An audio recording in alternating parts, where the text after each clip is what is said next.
I've never been a big fan of traveling to the interior, but when my friends suggested a weekend on a remote farm in Minas, I ended up agreeing. The house was big, old, with heavy wooden furniture, and that smell of things being stored away. The land was immense, surrounded by trees and pastures that seemed to have no end. We arrived on a Friday afternoon, and everything seemed normal, until we started to notice the way the few local residents looked at the property. A man selling cheese on the road asked if that was where we would stay, and when we confirmed, he remained strangely silent and just said, "Be careful at night." At the time, we laughed about it, thinking it was just something superstitious people did, but then I realized I should have taken it more seriously. On the first day, we explored the place. There was an old barn, an abandoned corral, and a well at the back of the property, almost hidden by the tall grass. The well was made of dark stone, covered with a rotten wooden lid, and looked as if it hadn't been used for a long time. When we got close, one of my friends, Lucas, commented that it looked like something out of a horror movie, and I joked that it was better not to look inside. But, of course, Lucas couldn't resist. He pushed the lid open and looked down, shining the cell phone flashlight into the hole. Instantly, he took a step back and made a strange face. We asked what it was, and he just said, "I swear I heard something in there. Like a whisper." We laughed, thinking it was just an echo or something in his head, but when I got close and threw a rock inside, something gave me goosebumps. The sound of the impact took a while to come, as if the well was much deeper than it seemed. But what was really strange was what came next. A low, almost imperceptible sound, something between a groan and heavy breathing. We stared at each other for a few seconds, waiting to hear again, but nothing happened. "It must be an animal," someone commented, and we tried to ignore it. We went back to the house and spent the rest of the night drinking and talking, but the feeling that something was wrong wouldn't leave my head. Whenever I looked out the window toward the well, I felt a strange shiver, as if someone was standing there in the dark, watching us. That night, I woke up thirsty and went to the kitchen to get a glass of water. As I drank, I noticed a sound coming from outside. Footsteps on the ground, slow and shuffling. My heart started to race, but I convinced myself it was just an animal. Even so, my curiosity was greater. I walked to the window and looked out. The moon illuminated the backyard area, and that's when I saw it. Someone was standing next to the well, a thin silhouette with long disheveled hair, half inclined as if observing something inside. My body locked up. The figure stood there for a few seconds and then turned its face towards me. I couldn't see details, but I was sure it could see me. My first instinct was to run back to the room and crawl under the covers like a scared child. I tried to convince myself that it was tiredness, that I must have imagined it. But at that moment, I already knew it wasn't in my head. The next morning, I tried to forget what I saw and didn't say anything to anyone. But the bad feeling continued. When we went out to have coffee on the balcony, I noticed that Lucas was acting strangely, quieter than usual. He said he had slept badly, that he dreamed of a woman with wet hair coming out of the well and entering the house. I found it disturbing but pretended I didn't care. The problem was, later, as we explored the property again, we found something that made me freeze. On the ground around the well, there were footprints. They were not boot or sneaker marks, but barefoot marks, small and deep in the damp earth, as if someone had come out of the well and walked towards the house. This time, no one wanted to play. The weather turned nasty, and we decided we wouldn't go near the well for the rest of the weekend. But avoiding looking at him didn't stop things from getting worse. That night, around 3 a.m, I woke up again. But now, It wasn't just a bad feeling. There were noises inside the house, the sound of something dripping, like water falling to the floor. The worst part was when I realized it was coming from the hallway, right outside my room. I held my breath and listened, hoping it was just a leaking pipe. But then the drops got closer. Tap, tap, tap, as if someone wet was walking down the hallway. My heart was beating so hard that I thought I was going to faint. I couldn't move. I just stayed there, under the blanket, listening to that sound getting closer. Tap, tap, tap. When the footsteps stopped right in front of the door, I was sure something was there. A heavy silence took over the room, but then the worst came. A low, slow creak, as if someone was testing the doorknob. I wanted to scream, but my throat was blocked. Then, without warning, the door made a sharp sound, as if something had pressed against it. My entire body shivered. I didn't know what to do. Stand still? Try running? But run where? I don't know how long I stayed there, completely still. But suddenly, everything stopped. No sound, no movement. Just that crushing silence. I expected to hear footsteps moving away, but nothing happened. Fear consumed me, but somehow I managed to close my eyes and wait until dawn. When the sun finally began to shine through the cracks in the window, I found the courage to open the door. The hallway was empty, but there was a trail of wet footprints on the floor leading from my bedroom to the living room. And the scariest thing, a small strand of black hair stuck to the doorknob. At that moment, I knew it hadn't been imagination. Something really was there, outside my room. I went into the living room, trying to make as little noise as possible, and almost fell back when I saw Lucas sitting on the couch, pale with his eyes wide open. He looked at me and said with a trembling voice, "You saw it too, right?" I didn't need to ask what he was talking about. He said he heard footsteps and, at one point, felt a weight sink into the mattress next to him, as if someone had laid down on the bed. He was paralyzed, not having the courage to move, until the weight simply disappeared. When he looked at the floor, he saw the same thing I did, wet footprints leading to the door. It was enough for us to decide that we would no longer stay there. We woke up the others, made up some excuse about a commitment, and started packing our things. While we were loading the car, a man who lived nearby saw us and approached us. "You saw it, didn't you?" The question made me freeze. We remained silent, waiting for him to continue. "She's still here. The woman at the well."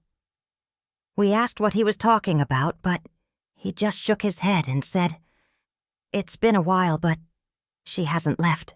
We didn't want to hear anything else. We got in the car and got out of there as quickly as possible. On the road, no one said anything for a long time.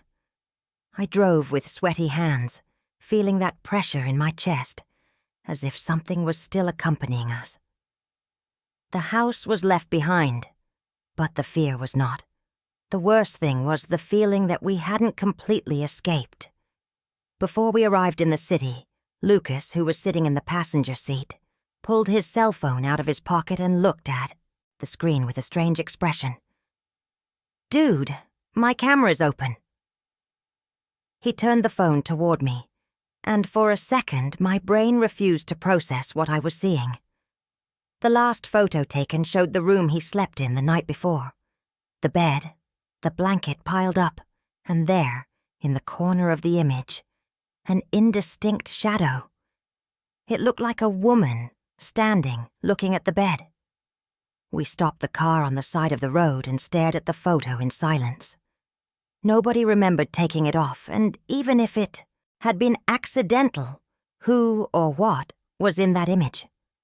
We deleted the photo immediately, but the truth is that it didn't make any difference. Fear was already ingrained in us. After that weekend, we never brought it up again. We didn't even research the farm or the story of that woman at the well. A few months later, Lucas moved to another state, and the group ended up moving away. To this day, sometimes I wake up in the middle of the night feeling a strange chill, as if someone was there, standing, in the dark, just watching. I never saw anything again, but one thing is certain. I should never have looked into that well.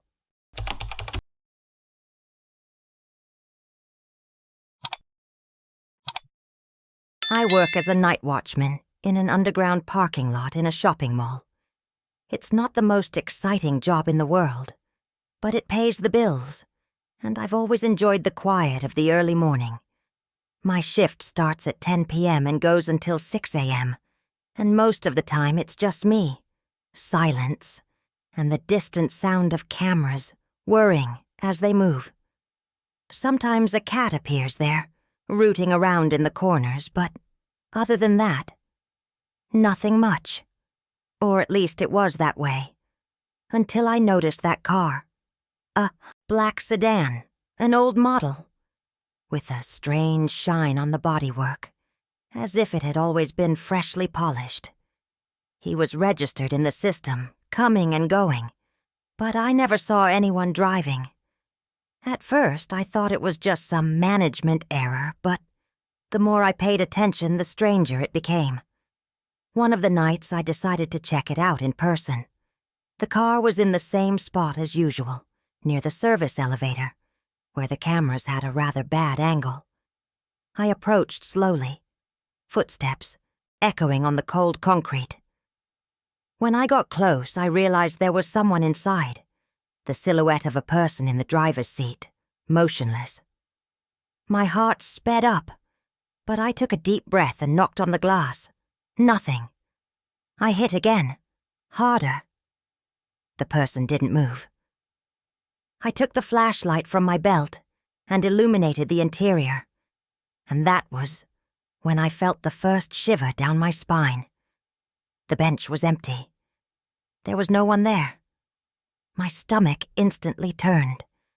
I took a step back, trying to rationalize what I had just seen. Maybe it was the reflection of my flashlight. Maybe I was tired. But I was sure I saw someone there. The leather on the seat still felt slightly sunken, as if someone had just left it. I ran the flashlight around the inside of the car again, trying to find some explanation, but there was nothing unusual. No belongings, no papers, nothing. Just that strange smell in the air, a mix of mold and something metallic, like iron. My instinct told me to leave, but my curiosity was greater. I went to the security booth and pulled up the car's history. The most recent record said he had left the mall 2 hours ago. But he was there. How was this possible? The next day, I tried to mention it to my supervisor, but he shrugged it off. He said that the system sometimes bugged and that, if the car was there, it was because the owner probably only had a monthly pass and didn't need to go out every day. But something didn't add up. I started monitoring that spot every night, and the situation only got weirder. Whenever I didn't look, the car disappeared out of nowhere. But when I walked around the parking lot and came back, there it was again, in exactly the same position, with the impeccable shine on the bodywork, as if it had never left. I tried to ignore it to convince myself that it was just a coincidence, but then the noises came. The first time I heard it, I thought it was just the ventilation system creaking. But the sound was different. It was coming from the direction of the car and sounded like whispers, low, continuous, as if someone was murmuring just beneath the sound of my own footsteps. When I got closer, it stopped. I stood there, standing still, trying to capture any noise, but only the silence of the parking lot answered me. I took another turn, made my rounds, but the feeling that something was watching me wouldn't let go. That night, the system recorded that the car had left 3 times. but I never saw it move. The following night, things got worse. I was reviewing the cameras when I saw movement on the monitor. The car was shaking, as if someone was inside it, struggling. I ran there without thinking, my heart pounding in my throat. When I turned the corner and arrived at the parking space, he was perfectly still, as always, no sign of movement. But now the driver's window was down. I swear to God, that window was closed minutes before. That metallic smell, rust mixed with mold, was stronger, almost suffocating me. And then I heard it, one breath, coming from inside the car. My blood ran cold. The breathing was low, but clearly human. I swallowed hard and shined the light inside again, the flashlight shaking a little in my hand. The driver's seat was still empty, the passenger's too. But then, when I moved the light beam to the back seat, I saw it. For a split second, I was sure there was someone there. A dark silhouette, too thin, with deep-set eyes reflecting the glow of the flashlight. And then, it disappeared. I blinked, took a deep breath, tried to convince myself that my mind was playing tricks. But one thing removed any doubts. The mark on the glass. A handprint. Long, bony, as if someone had pressed their palm against the glass before disappearing. I got out of there. I simply turned my back and ran back to the security booth, feeling goosebumps all over my body. I locked myself inside, trying to catch my breath, and pulled out the cameras. The recording showed something even worse. The moment I walked away from the car, the driver's window started to go up on its own, without anyone touching it. And then, for a second, something reflected off the windshield. It wasn't my flashlight. It wasn't the glow of the cold parking lot lights. It was a face, deep-set eyes, mouth open in a too-wide smile. But just for a moment. Then the car remained motionless again, as if nothing had happened. I couldn't breathe properly. My hands were sweating so much that I almost dropped the mouse. I reviewed the recording 3 times, trying to find some logical explanation. Reflection, camera failure. But no matter how many times I watched it, it was there. That face, that smile. I wanted to get out of there, resign right away. But there were still hours left before my shift ended. I stayed inside the cabin, locked in, trying to convince myself that none of it was real. But then the lights flickered, the monitor clicked, and the system started to show something. Impossible. The car registration started updating itself. Entry 0043, departure 0045, check-in 0046, departure 0047. Lines and lines of records appearing in the system, as if the car was entering and leaving the mall every minute. My stomach turned. That didn't make sense. And then, right in front of me, the live parking camera started to fail. The image shook, distorted, and for an instant I saw the car door was open. There was no one inside, but the feeling that something was outside the car, that it had come out and was now somewhere in the parking lot, chilled me to the bone. My instinct was screaming at me not to leave the cabin, but I needed to see it with my own eyes. I grabbed my security baton, as if that would do any good, and unlocked the door with a shaking hand. The parking lot was even quieter than before, as if the air had grown heavy, thick. My every step echoed, increasing my feeling of being watched. As I turned the corner and approached the parking space, I felt a sudden cold, an ice that seemed to emanate directly from the car. The driver's door was actually open, and on the floor, right next to the parking space, there were marks, wet, long footprints, as if someone barefoot had gotten out of the car and walked away. The problem? They weren't going to the exit. they were going in the opposite direction, towards the security booth. My blood froze. I turned around at once, my heart hammering in my chest. I ran back to the cabin, feeling every hair on the back of my neck stand up. But when I arrived, the door was ajar. I was sure he had locked it. My monitor flickered, now covered in static, and the communications radio hissed softly. Something was in there. I held the stick tightly and pushed the door slowly. The cabin was empty. But something was wrong. The computer screen flashed with a message I didn't remember typing. Just 2 words, repeated several times. Look behind. My body locked up. I didn't want to look. Everything inside me screamed for me to run, but my legs felt stuck to the ground. The radio's hiss increased as if someone was trying to speak, but unable to form words. The air was thick, heavy, and a strong smell of iron invaded my nostrils. I swallowed hard, my fingers gripping the stick so hard it hurt, and then, on a desperate impulse, I turned around. For a second, I saw only the pale reflection of the computer screen in the glass wall of the cabin. But then he appeared, a tall shadow, too thin, standing right behind me. It wasn't a reflection of me. I wasn't moving, but it was. And then, slowly, he smiled. I didn't think.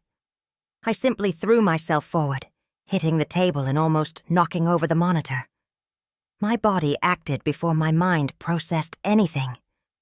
I ran out of the cabin, tripping over my own feet, my heart exploding in my chest. I ran without looking back, hearing only the echo of my footsteps on the cold concrete.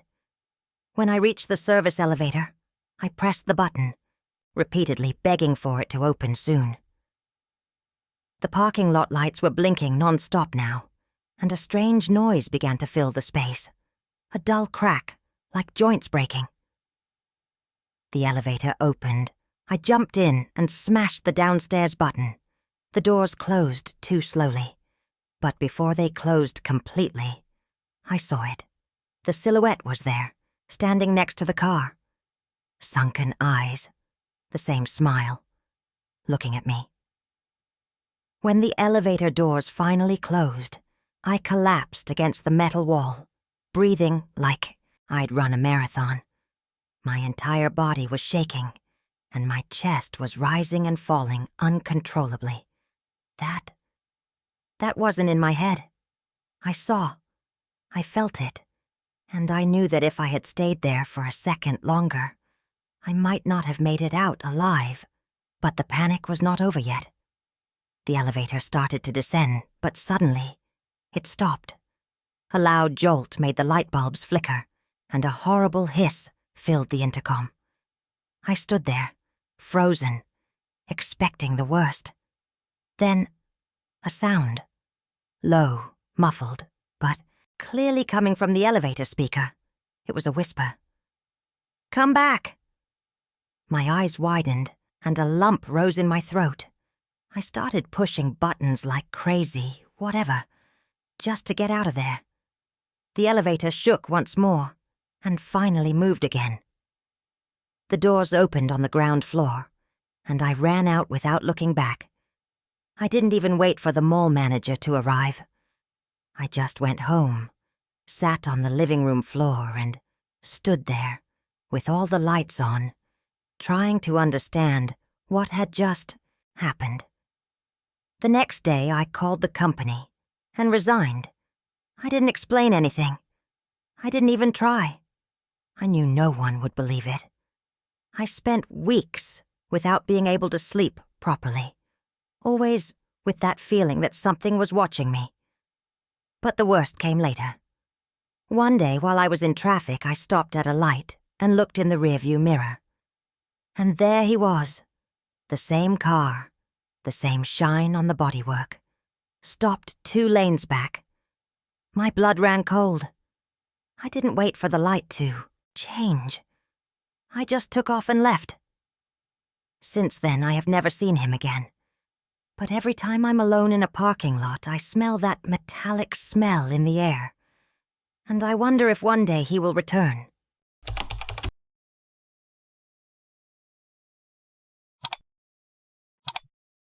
I've been working as an app driver for a few years, and I've been through bizarre situations. But nothing compares to what happened that morning. It was around 3 a.m, and I was riding in an area further away from the city, close to a less busy road. The movement was light, so when the app notified a race, I accepted immediately. The boarding point was on the shoulder of an almost deserted stretch. I thought it was strange, but I had caught passengers leaving parties or bars in that area before, so I saw no reason to refuse. When I arrived, I saw a man standing on the side of the road. He was wearing a dark shirt, dress pants, and seemed a little stiff, without moving his arms much. As soon as I stopped, he got into the car without saying anything, other than a low, monotonous, "Good evening." The destination he entered in the app didn't catch my attention at the time. A random address in the city. The problem was the climate inside the car. I'm the type who always tries to start a conversation, but this passenger's energy was strange. The guy was completely silent the entire way, staring at the glass with a blank expression. In the rearview mirror, you could see that he wasn't even blinking properly.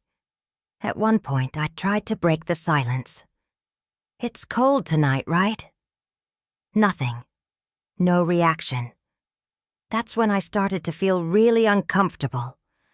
I don't know how to explain it, but there was something wrong with him. The way he was sitting so still. It looked like he wasn't even breathing. I continued driving, trying to ignore the bad feeling. The race wasn't long, and I just wanted to leave the guy at his destination and go. But as we got closer, I started to notice something strange. The address he gave looked familiar, but I couldn't remember where. When there were just a few minutes left before arrival, my stomach dropped. I looked at the map again and felt a chill go up the back of my neck. The destination was a hospital. Except that hospital had been deactivated years ago. I vaguely remembered the news. The building was abandoned, condemned, and no one should have been going there, much less at that hour in the morning. My instinct told me not to continue, but it was almost the end of the race. As soon as I stopped in front of the hospital's rusty gate, I turned back to announce that we had arrived. My heart froze. The back seat was empty. My first thought was that he had come down without me noticing. But it didn't make sense. I hadn't heard the door open. The car was closed and there was no one on the street.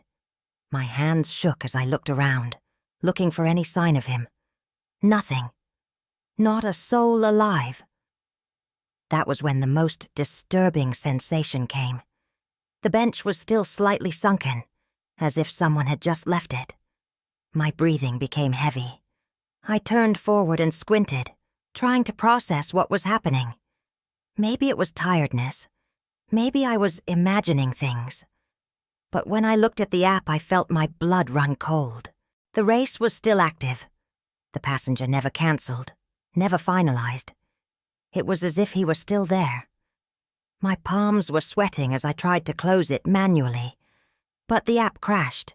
The screen kept blinking, loading without stopping. At that point, I didn't want to know anything anymore. I just wanted to get out of there. I threw the cell phone on the side seat and put the car in gear. But before I could accelerate, something made me look in the rearview mirror. My heart almost stopped. In the reflection, I saw a shadow in the back seat. It was a dark, faceless silhouette, like a speck in the darkness. I turned around suddenly to check, but the bench was still empty. The reflection was no longer there. A chill ran down my spine, and I wasted no time. I accelerated the car and got out of there as quickly as I could. The way back seemed endless. My hands were shaking on the steering wheel, and I felt like there was something wrong with me, like something was sticking to me. The worst part is that, even after driving for several minutes, I still felt a strange weight in the car, a presence that shouldn't be there. I got home still shaking. I parked the car in the garage and turned off the engine, but I stood there for a few minutes, trying to catch my breath. I still felt that presence, as if something had followed me. I looked in the back seat one more time, just to make sure it was empty. He was, but the feeling wouldn't go away. Finally, I got up the courage and picked up my cell phone to try to finish the race again. Now the application appeared to be working normally, but before closing I decided to check the history. I wanted to check that address again, just to convince myself that I wasn't going crazy. When I saw the details of the race, my vision became blurry. The address was no longer there. In fact, the entire race seemed to have disappeared. The app showed my last passenger as if it had been hours before, well before I picked up that man on the road. There was no record, no sign that I had actually made that trip.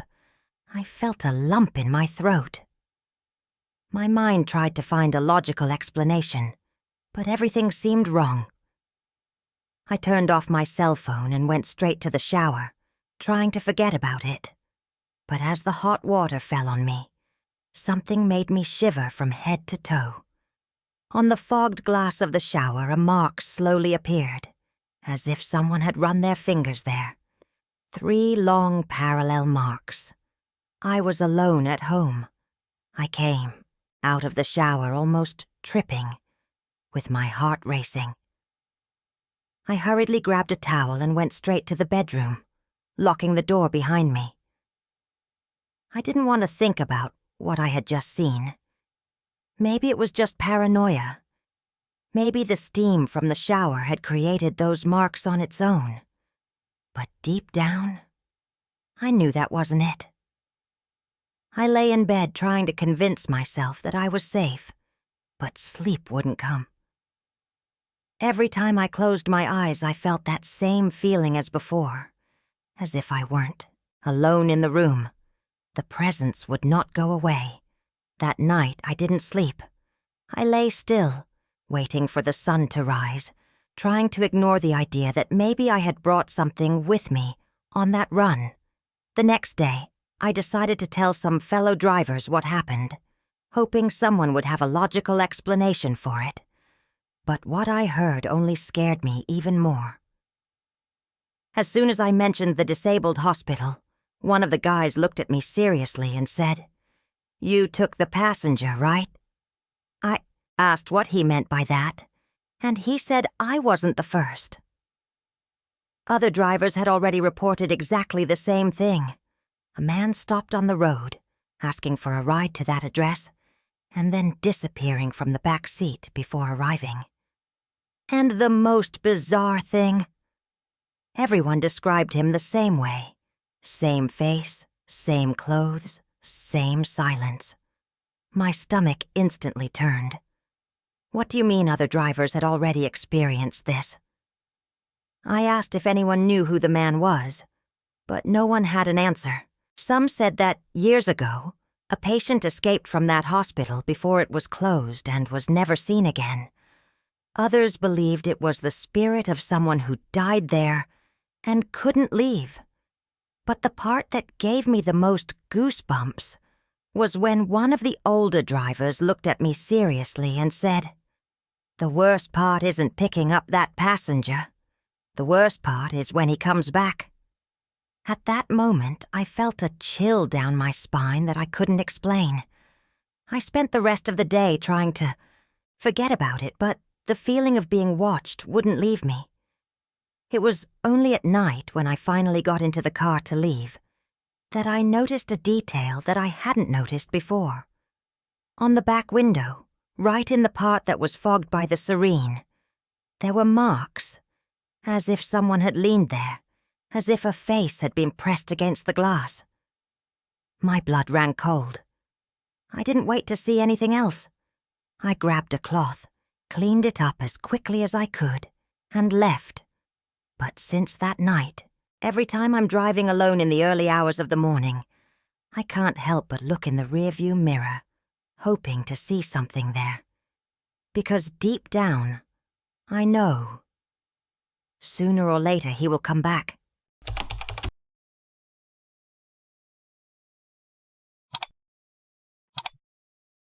My girlfriend, Louisa, and I were excited about the new apartment.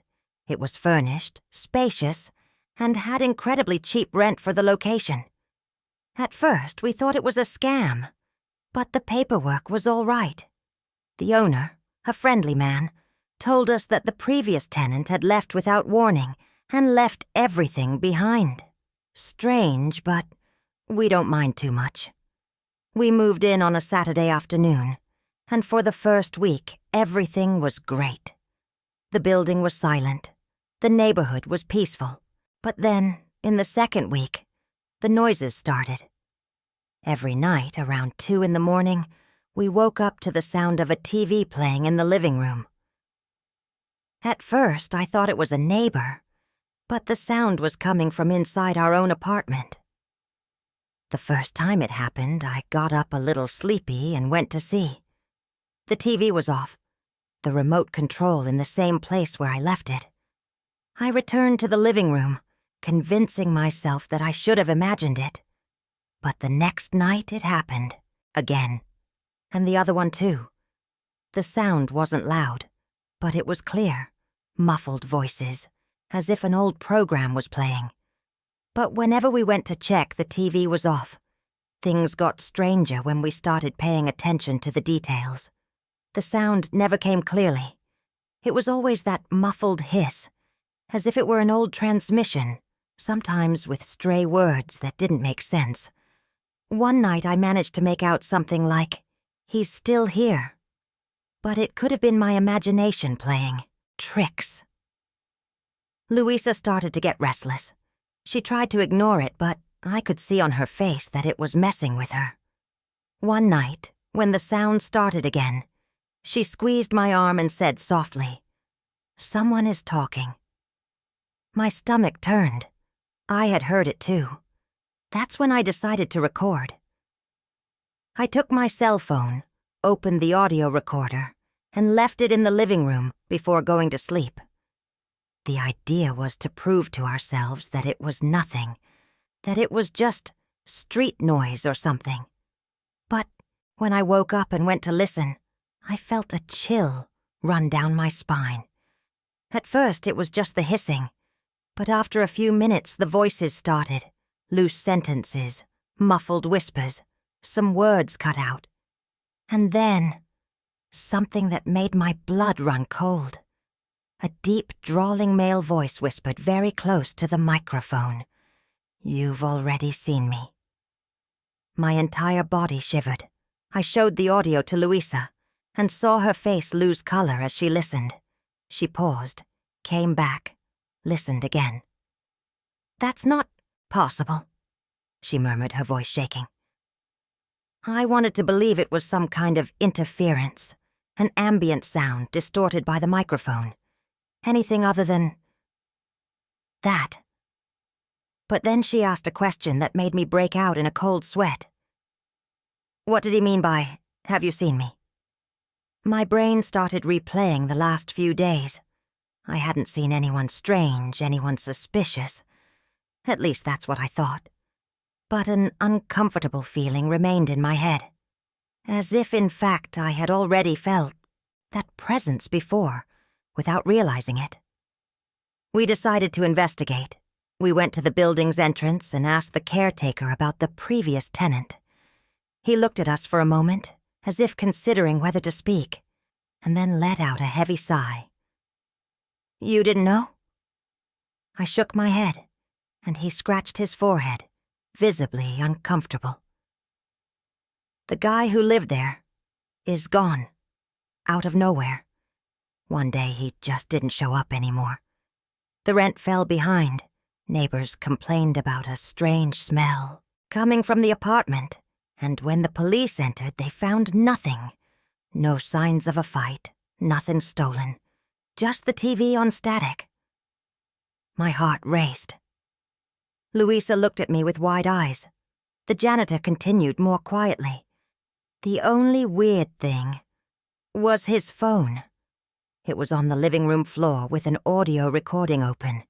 And at the end of the recording, you could hear someone saying, "You've already seen me." We left without saying anything. The air felt heavier, as if the building itself had grown smaller around us. Louisa held my hand tightly, and I felt the cold sweat on her palm. When we got back to the apartment, everything seemed different. The walls, the furniture, even the silence had a strange weight. And then, as if it was waiting for us, the TV turned on by itself. The screen went black for a few seconds before that gray, grainy static appeared. The sound was loud this time, louder than any other night. But the worst came later. In the midst of the hiss, a figure appeared on the screen, a dark, still, faceless silhouette. My chest tightened. I wanted to run, I wanted to switch off, but I was paralyzed. And then, with a snap, the TV turned off by itself. The silence that followed was worse than any sound. Louisa started to cry, softly, and I knew we could no longer ignore it. We got our things in record time. I threw clothes into backpacks without even folding them. I took my wallet, keys, cell phone. When we were about to leave, Louisa looked back one last time. And in that moment, we heard it. Low, almost a whisper coming from the room, but clear enough to chill us to the bone. A deep, drawling male voice whispered, "You've seen me." We don't look back. We just walked out, slammed the door, and ran down the stairs, as if something was behind us. We never went back to that apartment again. Not even to look for what we left behind. The next day we called the owner and said we needed to leave immediately. He didn't even try to convince us to stay. He just sighed and said, "I understand." As if you've heard this before. We lost the deposit, but we didn't care. Nothing was worth the weight of that experience. We spent weeks sleeping at friends' houses until we found another place. But the worst of all is that, even far away, the feeling that it wasn't over still haunted me. One night, a few weeks later, I woke up in the early hours of the morning to a noise, the distant sound of a TV on. My heart skipped a beat, but as I looked around, I realized it was from the upstairs neighbor. I tried to calm down, convincing myself it was just a coincidence. But then my cell phone, which was on the table next to the bed, vibrated. The screen lit up. A new audio recording has appeared in the app. I hadn't put it on to record. My hands were shaking when I pressed play. At first, just squeaking. Then, a slow breath. And then, a voice whispered, hoarse and slurred, "You've already seen me."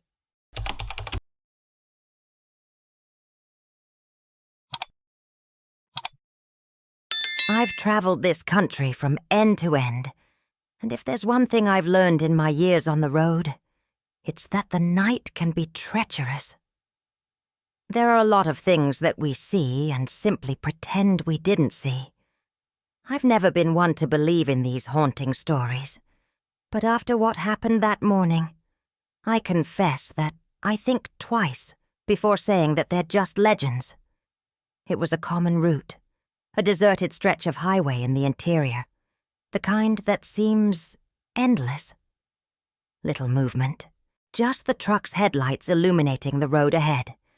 Everything was going smoothly until suddenly, I saw a man standing on the side of the road. He was there, motionless, staring at the road. Ordinary clothes, light shirt, dark pants. He didn't look like a hiker or someone hitchhiking. He was just standing there staring at the track, as if he was waiting for something. I passed it without slowing down, because we quickly learned that stopping in the middle of the night is never a good idea. But that's when the weird part started. About 10-15 kilometers later, there he was again. Same way, same position, as if he hadn't moved an inch. My entire body shivered. There was no way he could have gotten there before me. My first instinct was to try to find a logical explanation. Maybe it was another similar person, maybe I was tired and seeing something. But deep down, I knew it wasn't that.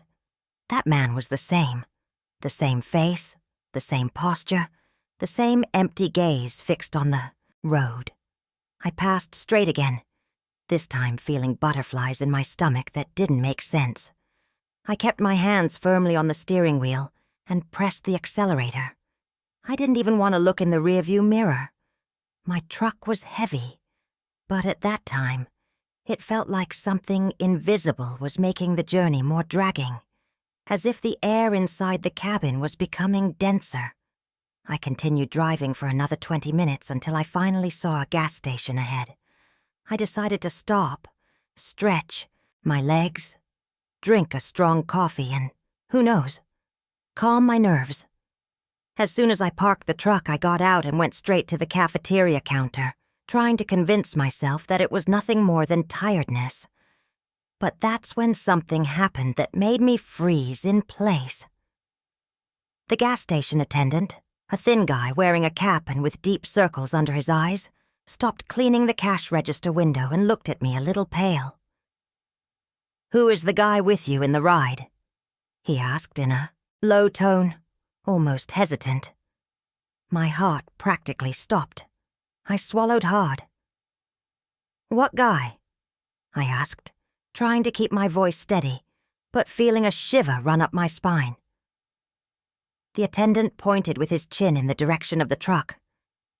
"The man who was sitting next to you. He didn't come down?" My stomach instantly turned. I had made the entire trip alone. No one got on the ride. But the gas station attendant's expression was serious, and he didn't seem to be joking. My body felt cold, but even so, I slowly turned to look. The truck's cabin was empty. At least, that's what I wanted to believe. But the side mirror showed me something else. There were marks on the passenger window, as if someone had pressed their face there, breathing heavily. I didn't know what to do. My head tried to find a rational explanation, but none made sense. The road was empty. I didn't stop for anyone. But somehow, something or someone had accompanied me there. The gas station attendant noticed that I was paralyzed and took a step back. "You saw him on the road, right?" he murmured. I could only nod, unable to say any words. He let out a heavy sigh and lowered his eyes. "You're not the first." My blood ran cold. I wanted to ask more. I wanted to understand what the hell was going on. But at that moment, all I wanted was to get out of there. I grabbed the truck key with my sweaty hand, still trying to process everything. The gas station attendant kept looking at me, as if he expected me to ask something else, but I didn't want to hear it. I didn't want to know who or what that man was on the road. I just wanted to get out of there as quickly as possible. I climbed back into the cabin and closed the door tightly, as if that could protect me from something I couldn't even explain. Before starting off, I glanced at the passenger seat. It was empty, but one detail made me shudder. The fabric of the bench was slightly sunken, as if someone had sat there just a few seconds ago. I didn't wait to think twice. I started the engine and left the station accelerating more than normal. The road ahead seemed even darker, quieter. My heart was pounding, and I refused to look in the rearview mirror. But even without looking, I felt it. I felt that weight in the air again. That suffocating feeling that I wasn't alone in the truck. I kept my eyes fixed on the road, my hands firmly on the steering wheel, and I kept going. But to this day, Every time I catch this stretch in the early hours of the morning, I wonder, what if next time he doesn't just want a ride?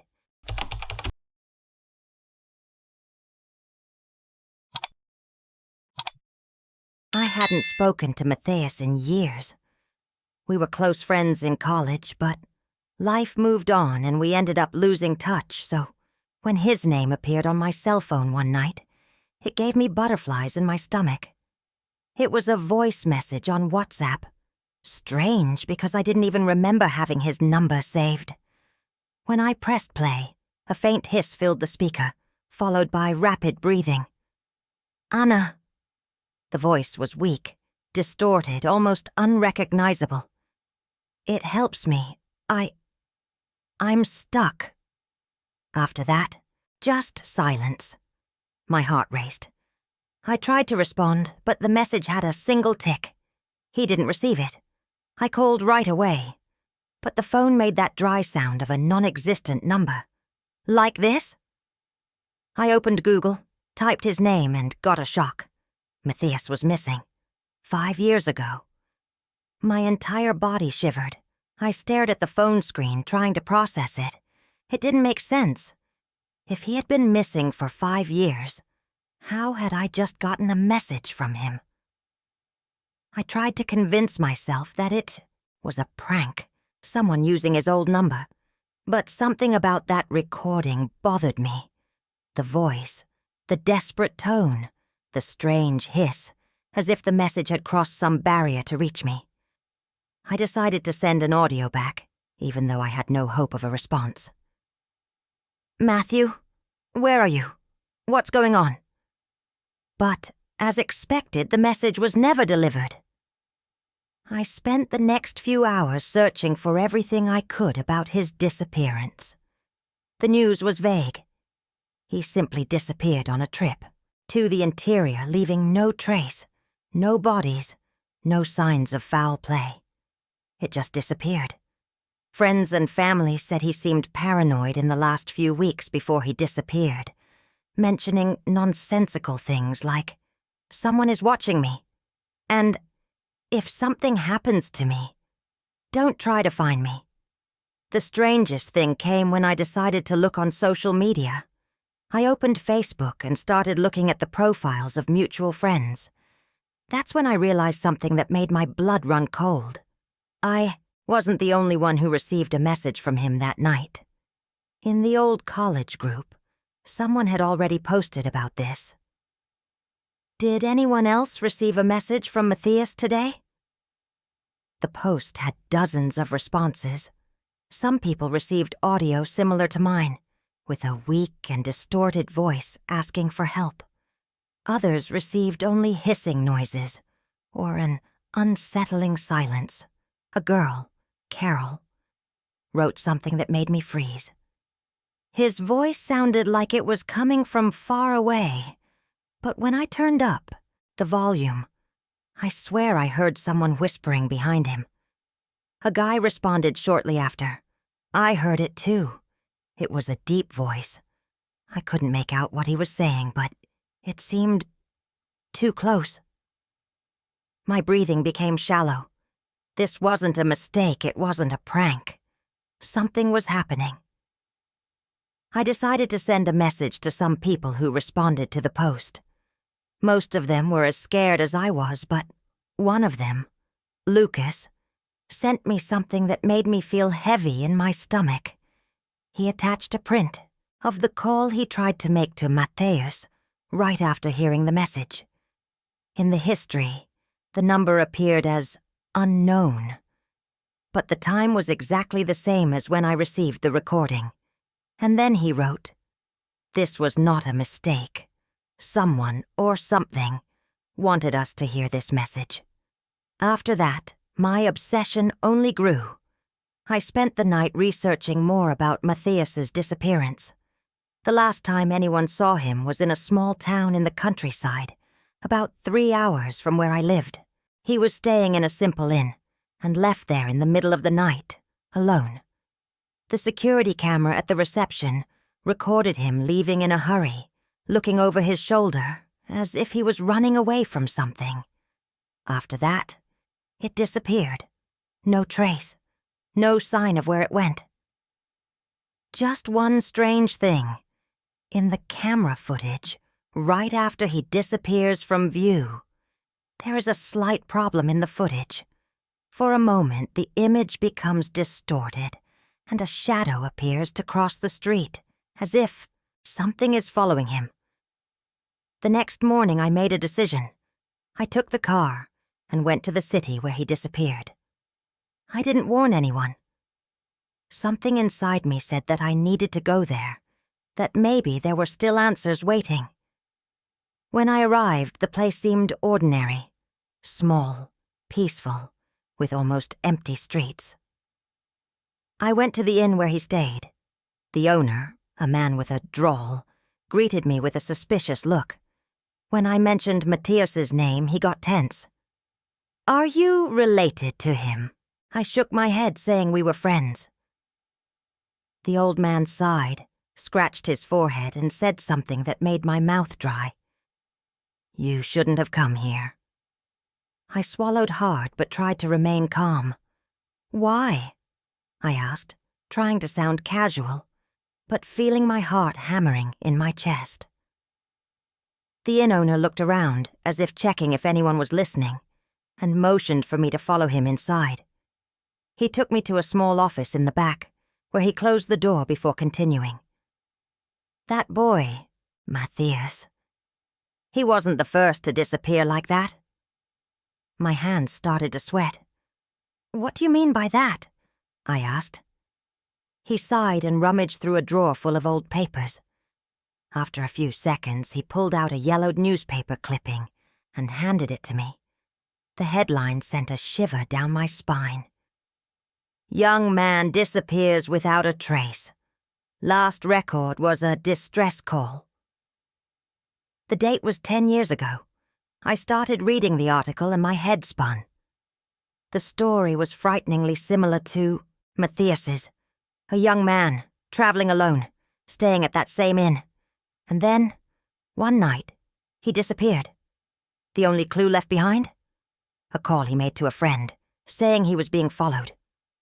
My stomach turned.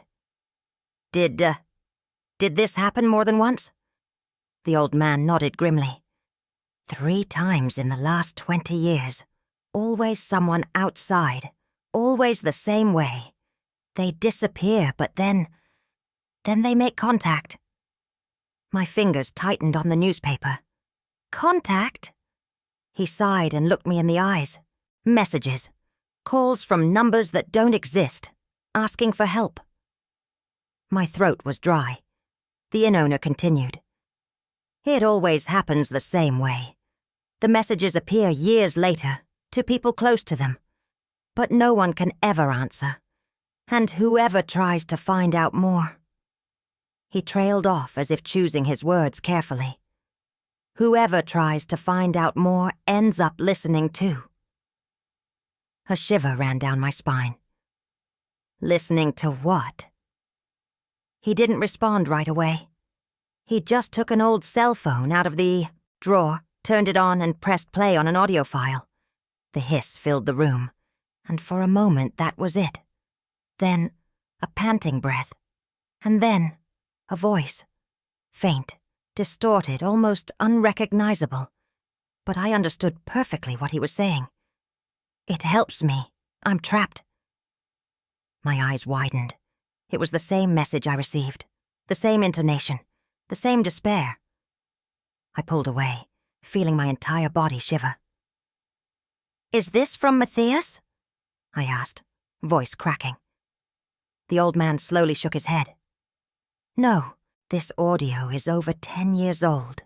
It belongs to the first boy who disappeared." My heart hammered in my chest. I left the inn without saying anything.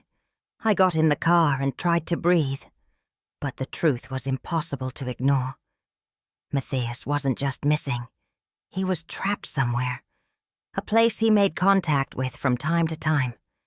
And now, somehow, I was involved in this too. The trip back was a blur. My brain tried to process everything, but nothing made sense. How could someone who had been missing for years send messages? Where was he? What did it mean to be trapped?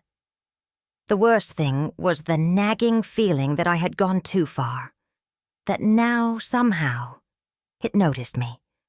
When I got home, I tried to convince myself that I should forget about it, pretending I never got that message. But I knew I couldn't do it. Deep down, I felt that if Matthias was still out there, wherever out there was, I needed to know. That night, I couldn't sleep. Every sound in the house seemed amplified.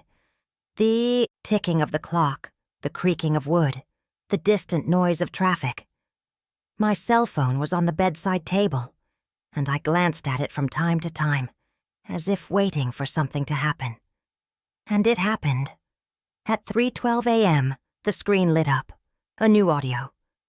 His heart almost stopped inside his chest. It was the same unknown number. I pressed play with trembling fingers, wheezing, heavy breathing. Then, the voice.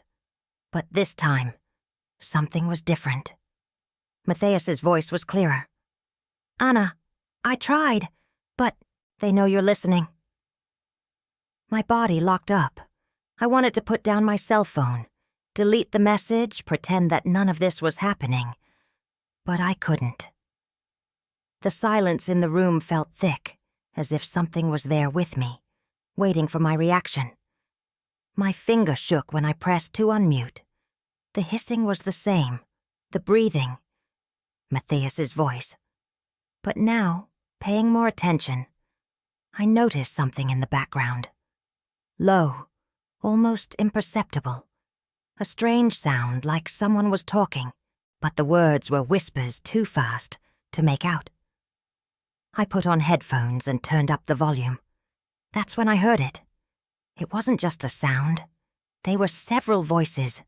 They mingled together, whispering something that seemed nonsensical. Until suddenly, one of them became clear, serious, cold, too close. "Stop listening!" My lungs froze. I ripped the headphones out of my ears and threw the cell phone on the bed like it was burning. My eyes were watery. My skin was cold. The fear was absolute, as if that wasn't just a threat, but a certainty. I shouldn't have gotten involved. I shouldn't have listened. But now, it was too late. I didn't sleep the rest of the night. I sat on the bed, looking at my cell phone as if it were going to explode at any moment. The message was still there, the audio recorded as proof that it was all real. But I didn't have the courage to listen to him again. The phrase, "Stop listening," echoed in my head like a final warning, as if I were crossing a line that shouldn't be crossed. The worst thing was knowing that it wasn't over, that now I was part of it, and I needed to know where this went. Against all my survival instincts, I decided to respond. I took out my cell phone with trembling fingers and recorded an audio. "Matthias, if you can hear me, tell me where you are. What happened to you?" I sent the message expecting the worst. For long minutes, nothing happened. I almost convinced myself that there would be no response, that the connection had broken. But then my cell phone vibrated. A new voice message. My chest tightened, and my fingers hesitated before touching the screen. When I pressed play, Matthias's breathing came first. Irregular. Weak. "I tried." His voice sounded slurred, exhausted. "But they caught me." My heart almost stopped. The audio became distorted, hiss filling the space, and then, at the end, something low, almost imperceptible. But it made my blood run cold. Steps, several steps, as if something was approaching. And then, one last whisper, so low I almost couldn't hear it. "Now they're going after you." The audio ended, but the silence that followed was worse than any sound. My ears seemed to ring, as if they could still hear those footsteps, that whisper. My entire body shivered. They? Who were they? What did they want with me? My breathing was short, my chest tight. I wanted to believe it was just a bizarre prank, a cruel prank. But deep down, I knew. I knew it was real. Because at that very moment, something changed. The air in the room became heavy, suffocating, and then my cell phone vibrated once again. This time, it wasn't audio. It was a call. Unknown number. My finger hovered over the screen. The ring echoed through the room. Long, insistent. I didn't want to answer. I knew I shouldn't answer. But the sound held me, forced me to act. My throat dry, I slid my finger across the screen and lifted the phone to my ear. At first, just silence. Then, a distant hiss. And then, a breath. Long, deep, as if someone was listening to my own fear. I was paralyzed, waiting for something. And then, softly, hoarsely, almost in my ear, I heard the last thing before the call dropped. Now it's your turn. Tell me something. What if it were you? What would you do if you received a message from someone who simply shouldn't be there? Would you answer the call? Or would you pretend nothing happened? Tell me in the comments what you think really happened to Matthias and if you've ever experienced something similar. And if you like this type of chilling story, subscribe to the channel and activate the notification bell so you don't miss any videos. This is very important so that YouTube continues to provide you with this content, and so that our mystery community only grows.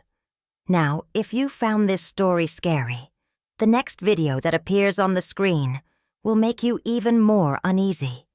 Click on it now and get ready for another chilling real mystery. See you in the next video. Until then,